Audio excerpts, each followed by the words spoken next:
సిద్దిపేట జిల్లా గజ్వెల్లో రోడ్డు భద్రతపై అవగాహన కార్యక్రమం నిర్వహించారు.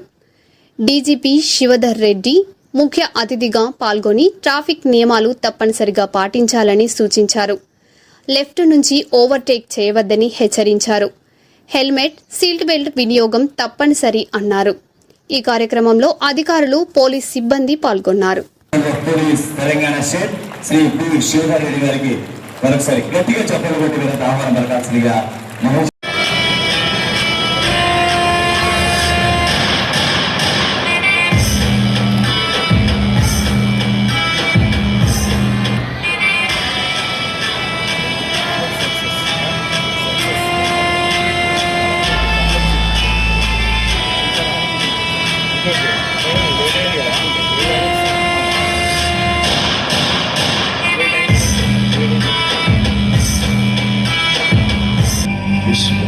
cantar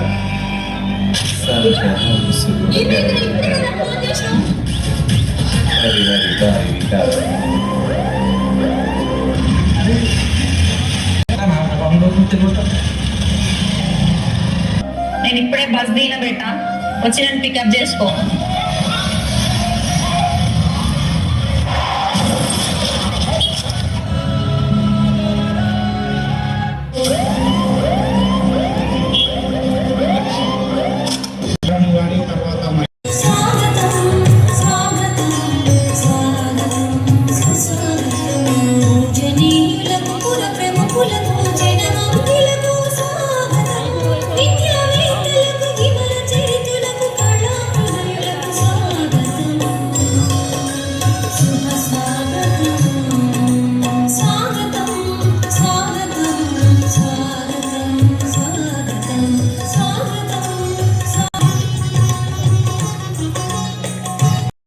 బట్టాలు లేకుండా విధులు నిర్వర్తించే పోలీసు వాళ్ళంతా కూడా వాళ్ళ కోసం ఇలాంటి మంచి కార్యక్రమం ఏర్పాటు చేశారు. అందరి కోసం ఒక్కసారి పోలీసు వాళ్ళ కోసం ఒకసారి గట్టిగా చెప్పబడ్డారు. శిక్షణ తన విద్యుత్ ధర్మంగా పవిత్రాయ సాధన వినాశయ గుర్తుకామన్న గీతా వాక్యానికి వ్యాఖ్యాన ప్రాయంగా నిలిచి ధర్మ దండవరులై శాంతి భద్రతలను పటిష్టంగా భద్రపరుస్తూ విశ్వ విలీన గగనాంతరాలలో సమత శాంతి విహంగాలలో స్వేచ్ఛగా నిర్వహింపజేస్తున్నటువంటి విశేష ప్రజ్ఞావంతుడు, అశేష ప్రతిభా శ్రీమంతుడు, రక్షక పద శాఖలో అప్రతహిత వీరునిగా వెలుగుతున్నటువంటి గౌరవనీయులు శివధర్ గారు ఐపీఎస్, గౌరవనీయులు శ్రీ పి శివధర్ గారు IPS, DGP Telangana state. Awareness create చేస్తున్నాం. ఈ క్యాంపెయిన్ మీ అందరి కోసం, ప్రజల కోసం భద్రత గురించి అవేర్నెస్ క్రియేట్ చేయాలని. ఇప్పుడు మీరు విన్నారు, ఒక ఫ్యామిలీ ఒక ట్రాఫిక్ యాక్సిడెంట్ ఫేస్ చేసిన ఫ్యామిలీ, వాళ్ళు పడే బాధ, ఈ లైఫ్ టైం బాధని, ఇది అవాయిడబుల్ యాక్సిడెంట్. మేము ఇప్పుడు ఒక మనిషి జీవితం అంటే 100 సంవత్సరాలు అనుకుందాం, కానీ అది 100 సంవత్సరాల తర్వాత ఎలాగో మేము చనిపోవాల్సింది అందరం, ఈ రూమ్లో ఉన్న వాళ్ళు అందరం. కానీ ఇలాంటి ట్రాఫిక్ యాక్సిడెంట్స్, చాలా అవాయిడబుల్ ట్రాఫిక్ యాక్సిడెంట్స్లో చనిపోతే ఆ ఫ్యామిలీ పడే బాధ, ఆ 100 సంవత్సరాల జీవితం కూడా ఒక 500 సంవత్సరాల బాధలాగా ఉంటుంది. ఎందుకంటే వాళ్ళు పడే ఫైనాన్షియల్ హార్డ్షిప్స్, ఎమోషనల్ హార్డ్షిప్. ఒక ఫ్యామిలీకి యాక్సిడెంట్ అయిందనుకోండి, దాంట్లో మెయిన్ బ్రెడ్ విన్నర్, ఆ ఇంటికి మెయిన్ ఎర్న్ చేసే ఫ్యామిలీ మెంబర్ చనిపోయినా లేదంటే డిసేబుల్డ్ అయినా ఆ ఇంటికి ఇంకా ఫైనాన్షియల్ హార్డ్షిప్లో పడిపోతారు. స్కూల్ పిల్లలు ఉంటే స్కూల్కి వెళ్ళాలంటే కష్టం, కాలేజ్ పిల్లలంటే ఇంకా కాలేజ్ ఫీజు కడతాం కష్టం. అలానే డిసెబిలిటీతో ఉండాలంటే మెడికల్ ఫీజ్, దాని ఆ రెగ్యులర్ ట్రీట్మెంట్, అలాంటి హార్డ్షిప్స్ వాళ్ళు చూస్తూ, మీరు మేము ముందు కూడా విన్నాను, వాళ్ళు చెప్పారు, ఇన్స్పెక్టర్ చెప్పారు, మంచి స్కూల్కి వెళ్ళే వాళ్ళ పిల్లలు ఇప్పుడు ఇటుక బట్టి ఫ్యాక్టరీలో వర్క్ చేస్తున్నారని, ఇల్లు నడపాలని. సో మీరు దీంట్లో అర్థం చేసుకోవాల్సిన విషయం ఏంటంటే, ఇది చాలా అవాయిడబుల్. మీరు రాంగ్ సైడ్ డ్రైవ్ చేయకపోతే, సీట్ బెల్ట్ ధరిస్తే, హెల్మెట్ వేసుకుంటే, ట్రాఫిక్ రూల్స్ పాటిస్తే, ఇలాంటి చాలా అవాయిడబుల్ యాక్సిడెంట్స్ మీరు ప్రివెంట్ చేయగలరు. మీ ఫ్యామిలీకి ఈ ఒక ప్రామిస్ దట్ మీరు ఇంటికి బయటకు వెళ్ళారంటే క్షేమంగా తిరిగి వస్తారని, ఈ అరైవ్ అలైవ్ అనే కాన్సెప్ట్, ఈ ఒక విషయం మీదనే దట్ మీరు మీ ఫ్యామిలీస్కి ప్రామిస్ చేస్తున్నారు, ఇంటి నుంచి నేను ఇలా బయటకు వెళ్తున్నానంటే క్షేమంగా తిరిగి వస్తానని. ఇది చేయాలంటే ఈ కొన్ని చిన్న చిన్న విషయాలు, ఈ ట్రాఫిక్ రూల్స్ని పాటిస్తాము, ఇది చేస్తే మీ ఫ్యామిలీ ఇట్లాంటి యాక్సిడెంట్స్ అవ్వకుండా మంచి హెల్తీ ఫ్యామిలీగా, హ్యాపీ ఫ్యామిలీగా ఉంటుంది. అలానే డిఫెన్సివ్ డ్రైవింగ్ అని కూడా పీపీటీ పెట్టి మీ అందరికీ కూడా చెప్తాం జరిగింది. చాలాసార్లు మీ తప్పు ఉండదు, రోడ్డు మీద మీరు నడుపుతున్నారు, ఆపోజిట్ నుంచి నడిపే వాళ్ళు తప్పుగా నడుపుతుంటారు. అట్లాంటి దాంట్లో కూడా మీరు చిన్న చిన్న ప్రికాషన్స్ తీసుకొని వేగంగా నడపకుండా, ఓవర్ స్పీడింగ్ చేయకుండా ఉంటే అలాంటి ఇన్సిడెంట్స్ని మీరు అవాయిడ్ చేయగలరు. ఇప్పుడు ముందు నుంచి వచ్చే పర్సన్ తన కూడా రాంగ్ రూట్లో వస్తూ స్పీడ్గా నడుపుతూ వస్తున్నాడు అనుకోండి, మీరు ఆ దూరం నుంచే గమనించి అలర్ట్గా ఉండి డిఫెన్సివ్ డ్రైవింగ్ని పాటిస్తే మీరు ఆ యాక్సిడెంట్ని అవాయిడ్ చేయగలరు. సో రోడ్ మీద మీరు బండి ఎక్కారంటే వేరే పర్సన్ ఎలా నడుపుతున్నారో అది కూడా మీరు అలర్ట్గా ఉండి గమనించి చేయాలి. లాస్ట్లో ఆల్కహాల్ తాగి నడుపుతున్నారండి చాలామంది. ఇవాళ మేము పిలిపించింది డ్రైవర్స్ని, ఎందుకంటే మీలో ఈ అవేర్నెస్ చేయాలని. మీరు ఆల్కహాల్ మందు తాగి బండి నడిపారనుకోండి, అది ఒక యాక్సిడెంట్ అయితే అదొక మర్డర్ లాగానే. ఎందుకంటే మీకు తెలుసు, మీరు మందు తాగి బండి నడిపితే మీరు నార్మల్గా నడిపే దానికి అలర్ట్నెస్ ఉండదు, ఆ మత్తులో ఏం జరుగుతుందో కూడా మీకు తెలియదు. రీసెంట్గా ఒక 1 వీక్ బ్యాకే చెరియాల్ పోలీస్ స్టేషన్లో ఒక లారీ డ్రైవర్ మందు తాగి 200 వచ్చిందండి, తనది ఆల్కహాల్ లెవెల్ 200. ఒక టీవీఎస్ స్కూటీని గుద్దేసి ఒక 17-year-old అమ్మాయి చనిపోయింది. ఆ అమ్మాయి తన లోకల్ తాతతో స్కూల్ కోసం అని బుక్స్ కొనుక్కుంటానికి వెళ్తుంది మార్నింగ్ 8 o'clockకి. ఎంకాల నుంచి వచ్చి ఈ లారీ డ్రైవర్ గుద్దేశాడు. మంచి యంగ్ లైఫ్, ఎంతో ఆశలతో వాళ్ళ పేరెంట్స్ ఫ్యూచర్లో కాలేజ్కి వెళ్ళి అమ్మాయి ఏదో వాళ్ళ న్యూ హైట్స్కి వెళ్తుంది అనుకుంటే అన్నెసరీ ఇది ఒకటి ఎంత పెద్ద తప్పు చేసి ఆయన ఇది అమ్మాయి జీవితం కోల్పోయింది.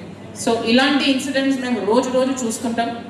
అందుకే ఈ క్యాంపెయిన్తో మీ అందరికీ అవేర్నెస్ చేయాలని టెన్షన్తో పెట్టిన ప్రోగ్రామ్ ఇది. ఐ హోప్ మీరందరూ ఇవాళ ఇక్కడి నుంచి వెళ్ళిన తర్వాత ఈ మేము చెప్పిన విషయాల్ని మీరు కూడా పాటిస్తారని, అలానే మీ ఫ్యామిలీ మెంబర్స్కి, మీ రిలేటివ్స్కి, మీ చుట్టుపక్కలకి అందరికీ మెసేజ్ స్ప్రెడ్ చేసి ఈ క్యాంపెయిన్ని సక్సెస్ఫుల్ చేస్తారని ఆశిస్తున్నాను. Thank you. ఇచ్చేటువంటి వాళ్ళ ముఖ్య అతిథి గౌరవనీయులు శ్రీ పి. శివరేంద్ర రెడ్డి డీజీపీ గారికి నమస్కారం. అదే రకంగా మన కమిషనర్ ఆఫ్ పోలీస్కి, అదే రకంగా అడిషనల్ సిపిస్కి, ఏసీపీస్ అండ్ ఆర్డీఓస్, మీడియా ప్రతినిధులు, ఈ కార్యక్రమానికి విచ్చేసినటువంటి అందరికీ, అదేవిధంగా పోలీస్ సిబ్బంది అందరికీ కూడా నా యొక్క నమస్కారాలు.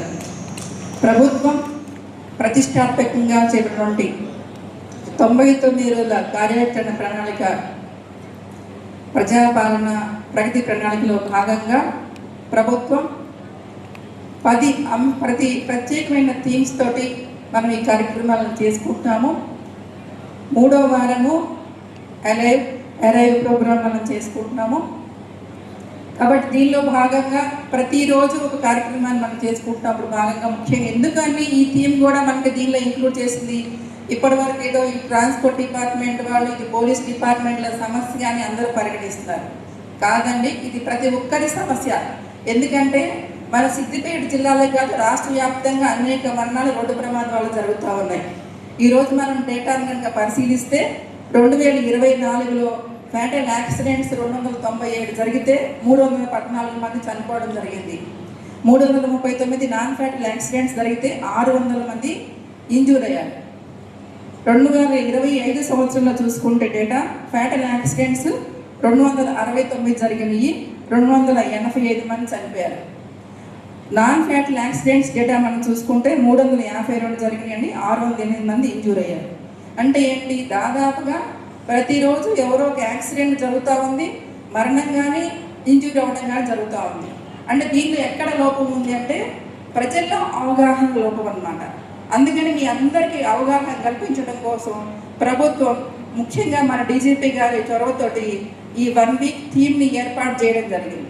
కాబట్టి మీరందరూ కూడా ఈ ట్రాఫిక్ నియమాలను తెలుసుకోవటము, అదే రకంగా సేఫ్ డ్రైవింగ్ మెథడ్స్ తెలుసుకోవటము, హెల్మెట్ ధరించడము, రోడ్డు భద్రతా నియమావళిని తెలుసుకోవటము, అదే రకంగా తాగి డ్రైవింగ్ చేయకపోవటము, మైనర్స్కి డ్రైవింగ్ చేయడానికి మీరు అవకాశం కల్పించకుండా తల్లిదండ్రులు జాగ్రత్తలు వహించడము, అదే రకంగా ఓవర్లోడింగ్ అనే వెహికల్స్ చేయకుంటాము, ట్రిపుల్ రైడింగ్ చేయకుంటాము, లేదా ట్రిపుల్ కానీ ఇంకా మహా అయితే 4 కూడా ఎక్కుతారు కొన్నిసార్లు. కాబట్టి ఏంటంటే అవగాహన లోపంతో ఇవన్నీ జరుగుతూ ఉన్నాయి. కాబట్టి ముఖ్యంగా మీరు అందరూ కూడా అవగాహన కలిగించుకోవాల్సింది ఏంటంటే ప్రాణం చాలా విలువైనది. కేవలం మానవ తప్పిదాల వల్ల ఈ యాక్సిడెంట్ జరుగుతున్నాయి. మనము సేఫ్గా ఉన్నా మన ముందు వాళ్ళు, మన వెనక వాళ్ళు, డ్రైవింగ్ చేసే వాళ్ళు, పక్కన వాళ్ళు, అందరి వైపుల వాళ్ళు కూడా మనం చూసుకుంటూ డ్రైవింగ్ చేయాలి. కాబట్టి తప్పకుండా మీరందరూ కూడా ఈ భద్రతా నియమావళిని తెలుసుకొని మీరందరూ కూడా మంచిగా డ్రైవింగ్ చేయాలని, మీరే కాకుండా మీ పక్కన వాళ్ళందరూ కూడా సేఫ్గా ఇంటికి వెళ్ళేటట్టుగా మీరందరూ తప్పకుండా అవగాహన కలిగించుకోవాలనుకోవడం జరుగుతుంది. ముఖ్యంగా ముందర కాన్సన్ట్రేషన్, నిద్రపోకుండా కూడా చాలామంది డ్రైవర్స్ కంటిన్యూస్గా డ్రైవింగ్ చేస్తుంటారు. 6 hours, 8 hours, 10 hours, 12 hours. దీనివల్ల ఏమవుతుందంటే వాళ్ళు ప్రాణాలకి గురవడమే కాకుండా ఎంతోమంది వేరే వాళ్ళకి కూడా యాక్సిడెంట్ చేయడం వల్ల ప్రాణాలకు గురవుతున్నారు.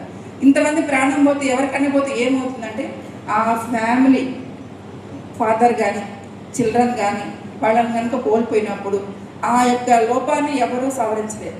ఎందుకంటే ఒక ఫ్యామిలీ హెడ్ కనుక చనిపోతే ఆ ఫ్యామిలీలో ఎవరు వాళ్ళ యొక్క ప్లేస్ని భర్తీ చేయలేరు. తండ్రి ప్లేస్ని ఎవరు భర్తీ చేయలేరు, మదర్ ప్లేస్ని ఎవరు భర్తీ చేయలేరు.